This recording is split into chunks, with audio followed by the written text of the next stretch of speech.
Ее сгружают с автовоза, числофета. Какой-то стук металлический при обороте колеса. Внутри у меня все упало.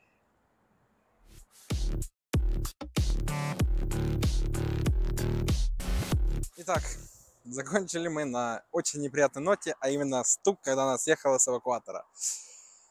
Первые мысли, все, и у меня все упало, я думаю, это у меня уже суммы, на сколько денег я попал дополнительно. Я понимал, что будет какое-то скрытое повреждение, которое придется ремонтировать, но, блин, все равно в глубине души я надеялся, что я вот тот везунчик, которому еще где-то под обшивкой $10 будет лежать на ремонт. Но, увы. Начинаем же думать, она пока съезжает, и уже в голове думаешь, что ну, оно при обороте колеса, вот этот звук, то есть думаю, привод, коленвал, там, блин, оказался привод. Выпал привод, получается, мы привезли машину в пятницу в 4 часа или в 5 часов вечера на СТОшку, а они работают до 6. Суббота, воскресенье у них выходной, они не собирались в этот день заниматься машиной, просто ее согнали с эвакуатора и поставить. Ну, видимо, спасибо им большое за то, что они, видимо, увидели мою печаль. И в тот же день просто там чуть-чуть разоподняли ее, посмотрели, подразобрали, чтобы понять, что там такое. И я сижу дома, мне приходит сообщение, что Станислав, вот, типа, выпал привод. Так, показываю по машине. Загнали на подъемник. Короче, привод выпал. Сейчас наведется фокус. Привод просто выпал. Вот он. Вот такая ситуация. И в принципе и все. Единственный момент. Будем пробовать искать ключ. Аккумулятор подкинули. Машина заводится, все окей. Поэтому так бегло.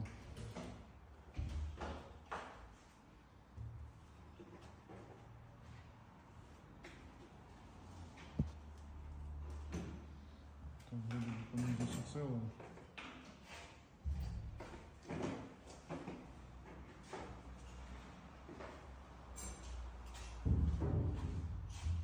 Даже заслоночка есть.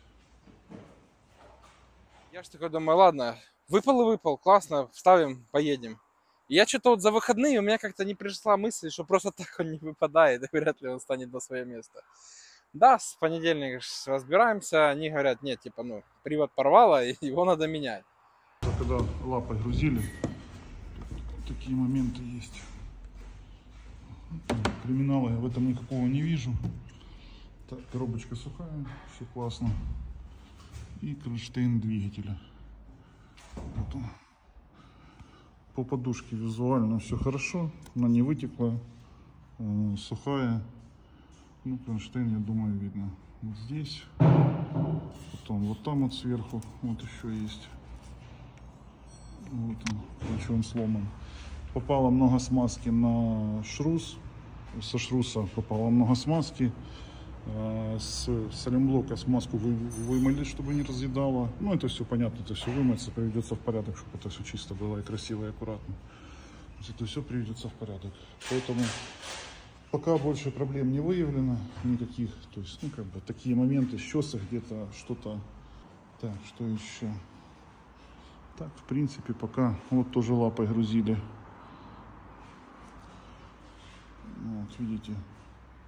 Такие моменты, ну это сбоку, когда грузят, но очень хорошо, то что поддон на коробке целый, ничего не пробили лапами, поэтому, ну то же самое, тоже грузили, ну этот царапины, так в принципе все окей, ну соответственно вот. Менять новый оригинал в сборе полуось, по-моему, $2000. Там что-то около того, может чуть-чуть меньше. Аналог $150. Я очень хотел собирать из оригинальных запчастей, но на тот момент как бы я уже понял, что она станет немножечко дороже, чем я планировал. Я думаю, ну блин, вариант просто вот 3 варианта. Аналог, БУ оригинал и новый оригинал. Новый оригинал вообще космос, то есть я его даже не рассматривал. Остается БУ оригинал или аналог. Я все-таки подумал, что, наверное, новый аналог может быть лучше, чем БУ оригинал. Думаю, блин, если его порвет, просто был оригинал, стоит где-то $400. 400-500, наверное. Ну, по крайней мере, в тот момент, когда я смотрел. Может, сейчас другие цены. А аналог $150. Я думаю, ну, блин, порвет аналог, тогда уже поставлю был оригинал. Если его порвет, буду думать. Но, в общем, все. Заказали. Там еще есть как 3 кронштейна, я так понял, двигателя. И правый кронштейн, он лопнул. Заказали его вместе с приводом. Он там тоже долларов 100, 150 стоил, 120. Я уже не помню, это так давно было. Ходит через 2 дня, разбирают, оказывается, треснул еще центральный кронштейн двигателя. Станислав, добрый день. Показываю еще один неприятный сюрприз. Лопнул кронштейн, вот его разорвало весь. Это, грубо говоря, здесь стоит правая полуось, ну то, что вырвало подшипник сам. Вот то, что держит шрус. Вот это вот крышка. Короче, вырвало ее. Очень неприятная ситуация.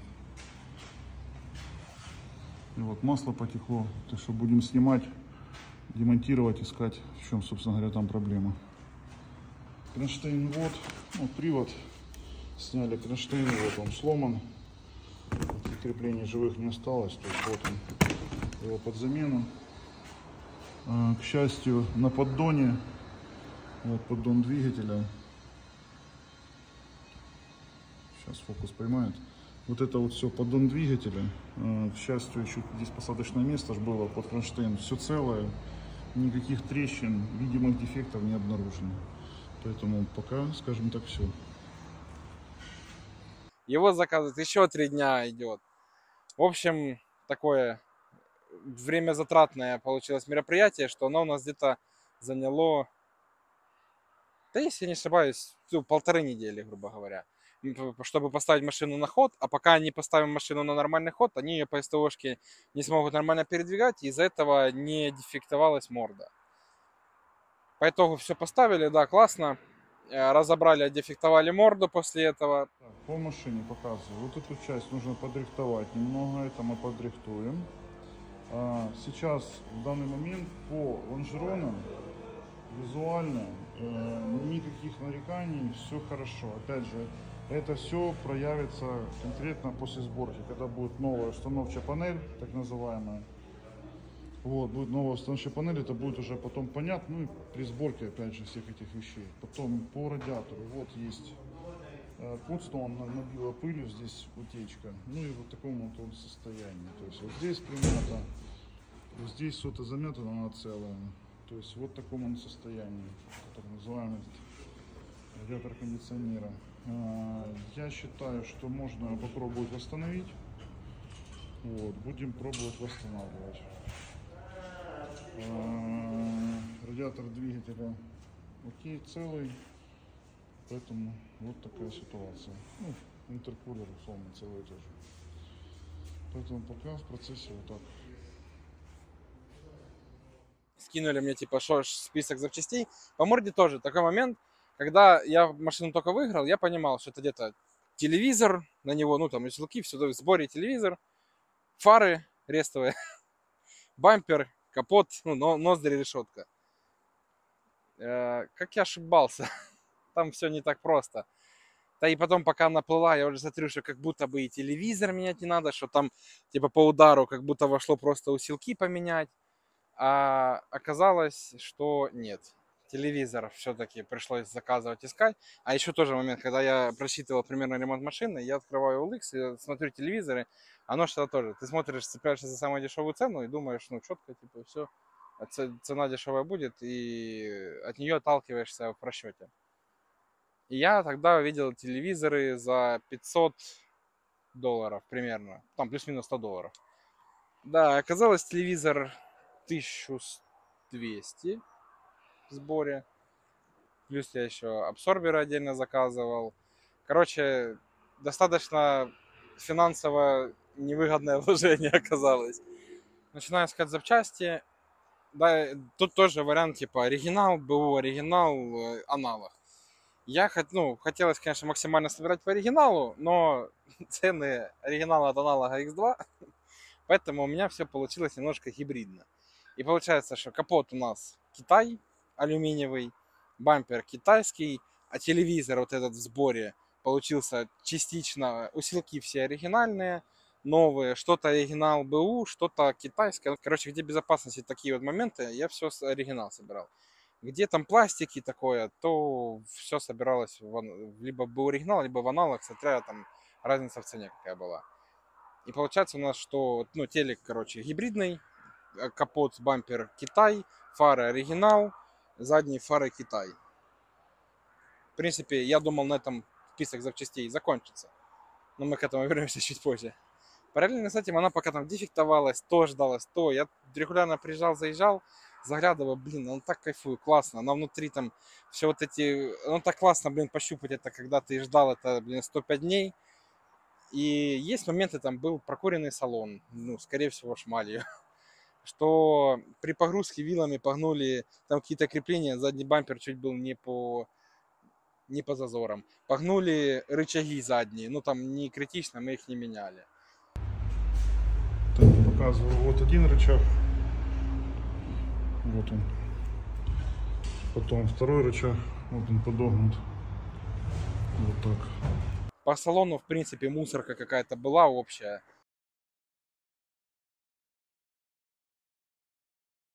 Что немножко создавало неприятное впечатление, но в целом я от машины очень кайфанул, пока ее ждал.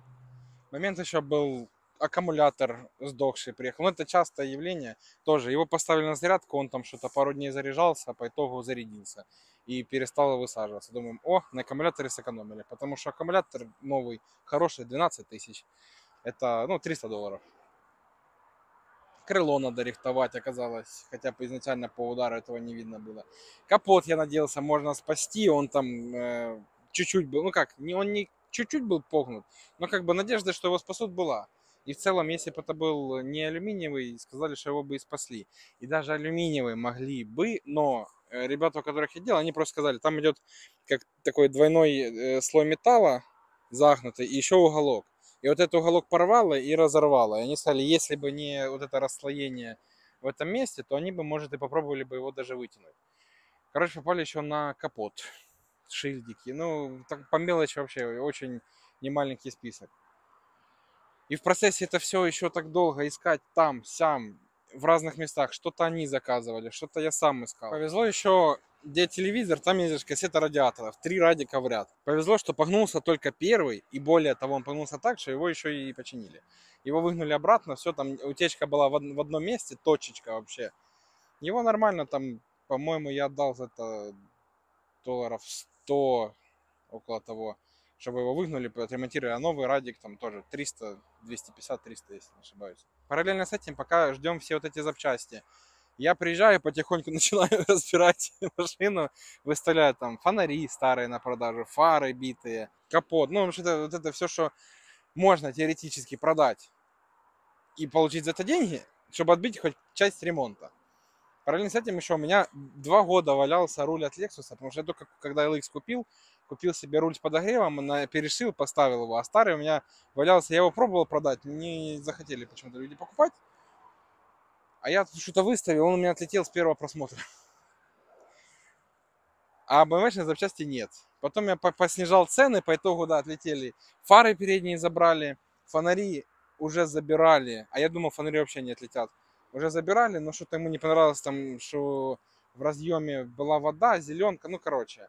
Капот не продали, потому что, когда ставили уже новый, там надо было что-то, какие-то моментики со старого капота в новый, то есть либо их заказывать, либо вырезать со старого. Я как бы прикинул, что старый капот, скорее всего, никому нахрен не нужен, то и вырезали со старого капота и оставили, ну, все, его сдали в утиль. И получается, пока мы все вот эти манипуляции делали, мастер говорит, что-то говорит, ну, мне нравится ваша машина. Я, бывает, стою, курю, смотрю на нее.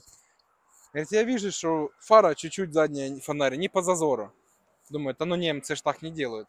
Открывает дверь, смотрит, вареное крыло. В Америке этого не было видно. Станислав, добрый день.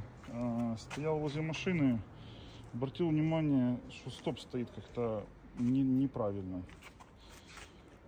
Открываю дверь, смотрю, а у нас вкатанное крыло. Видите, вот точки сварки есть. а вот здесь их нет. Вот порвана потолочина, судя по всему, было. И вот сварочный. Сейчас строит фокус. И вот сварочный рез резали. Это первое.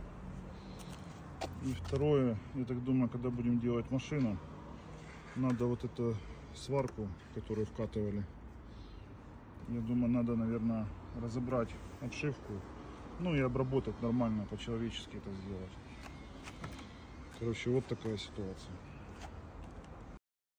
Ни по Карфаксу, ни по истории, ничего. Тупо вот это крыло вареное. Слава богу, не четверть, а там все классно.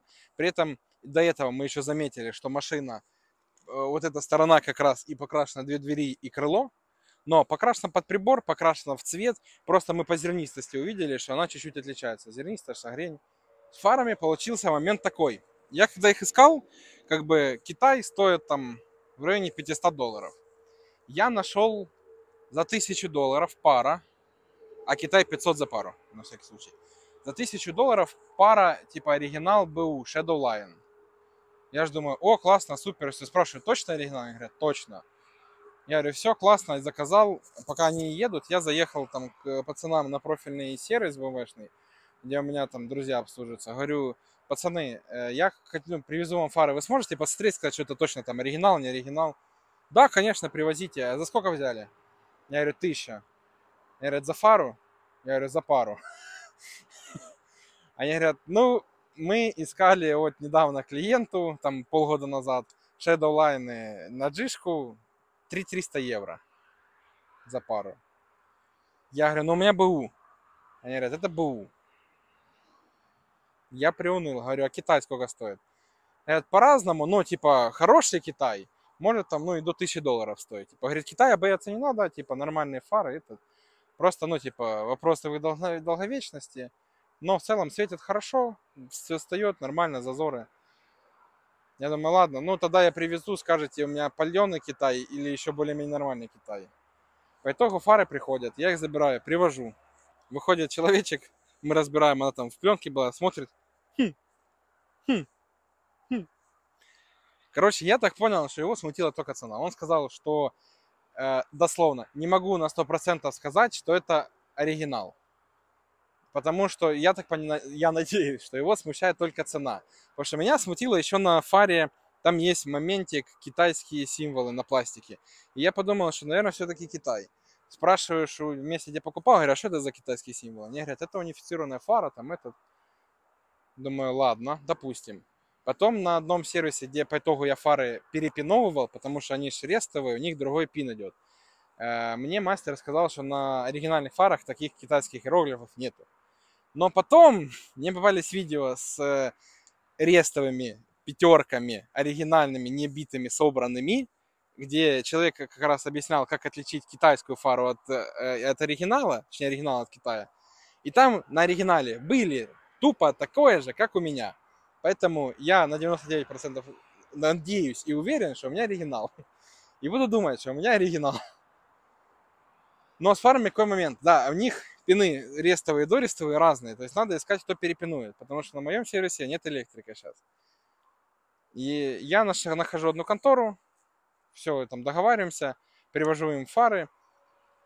И фонари тоже. Они мне сразу делают. Потому что фонари тоже там надо было что-то проводку тянуть. Потому что подключаем просто втык-втык.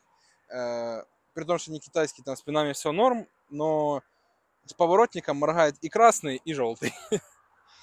Ну, в общем, все они мне делают под ключ. Тоже это там становится, ой, по-моему, $300 перед и зад вместе, если не ошибаюсь. Но момент, подключаем фары, поворотник не работает. Но об этом чуть-чуть позже, к этому мы еще вернемся. И вот из-за того, что надо машину перепиновывать, я же нахожу контору и думаю, пока мы ждем запчасти, заклеить капот и отогнать на перепиновку фар, чтобы сразу уже собирали машину как надо. Чтобы уже, ну, сразу фары подключали, все делали. Тем более я уже из-за того, что вот это все процессы по запчастям затянулись, у меня заканчивалась гарантия еще на фары. А я их даже еще не проверил.